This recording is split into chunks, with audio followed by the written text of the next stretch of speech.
3주 차입니다. 몰입 대상은 회사에서 수행하는 기획 업무고 이분이 이제 거기에 몰입을 잘하기 위해서 세 가지 목표를 잡았는데 문제가 풀리지 않더라도 스트레스 받지 않기. 두 번째, 의도적으로 휴식하지 않기. 세 번째, 문제와 다른 생각이 들면 자연스럽게 본래 문제로 돌아오기. 그 세 가지를 이제 집중해서 실천을 하는 겁니다. 금주에는 이 세 가지를 유지하는 것에 중점을 두었습니다. 이번 주에는 지난 2주차보다 생각을 지속하는 시간이 개선되지는 않은 것 같습니다. 평소보다 집중하는 시간이 조금 길어진 만큼 피로감이 조금 더 느껴지는 것 같습니다. 그러니까 저거는 약간 이제 슬로우 싱킹을 잘 못해서 그런 거예요. 아직 제 뇌의 기본 활동 패턴이 변화를 저항하고 있는 듯한 느낌입니다. 그리고 집중을 하다가 일정 시간이 지나면 습관적으로 휴대폰으로 손을 뻗는 것을 많이 경험했습니다. 그때면 다시 손을 내리고 집중을 하기도 했지만 타협도 여러 번 했습니다.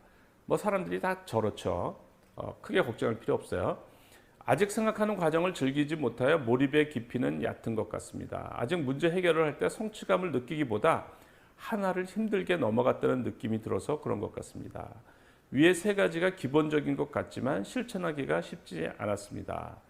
실천하기가 쉽지는 않지만 저런 노력을 하면 몇 가지 집중해서 이제 노력을 하면 시간이 지나면서 이제 좋은 변화가 생겨요.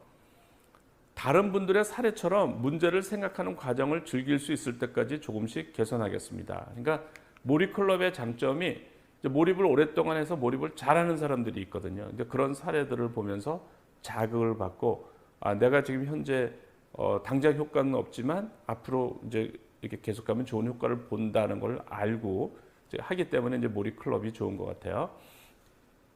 선잠이 들기 직전까지 문제 생각을 해보기. 기존에는 공부하다가 피로해서 낮잠을 자야겠다는 생각으로 눈을 붙였습니다. 몰입 과정에서 선잠의 효과를 듣고는 선잠이 드는 순간까지 계속 그 문제를 생각하면서 잠이 들었더니 몸은 잠이 들었지만 머리는 생각을 지속하는 느낌이 들었습니다. 기분 탓인지 실제로도 그런 것인지 아직 잘 모르겠습니다.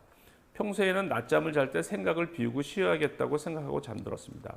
그러니까 우리가 몰입의 그 창의적인 아이디어, 기적과 같은 아이디어는 잠잘 때 뇌를 활용하는 거기 때문에 잠자기 전에 생각을 하면서 자는 게 좋아요.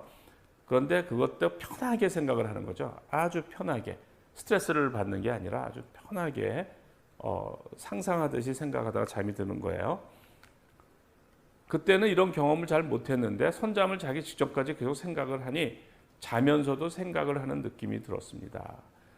예, 그렇게 됩니다. 그래서 선잠을 자고 나서 아이디어가 나오는 경우도 많고 또 깊은 잠을 잘 때, 저녁에 잘 때 생각을 하다가 잠이 들면 또 아침에 좋은 아이디어를 얻는 경우가 많아요. 한 주를 개선 없이 보낸 것 같아 시간이 조금 아까웠다는 생각이 듭니다. 다음 주에는 저의 문제가 무엇인지 고민하고 조금 더 개선해 보겠습니다. 이런 이제 노력을 하는 거죠. 잘해보려는 노력을 계속 하는 거예요. 4주차가 됐습니다.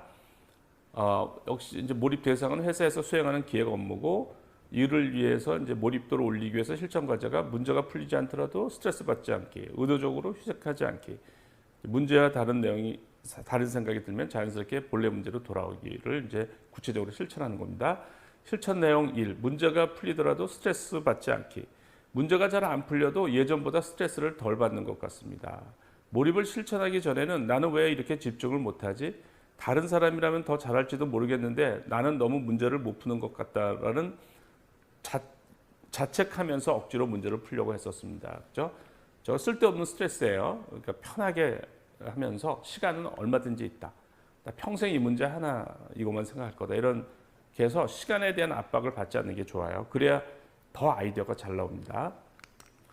그때는 문제를 생각하는 과정 자체가 스트레스였기 때문에 문제를 보는 것을 시작하기 어려워했습니다.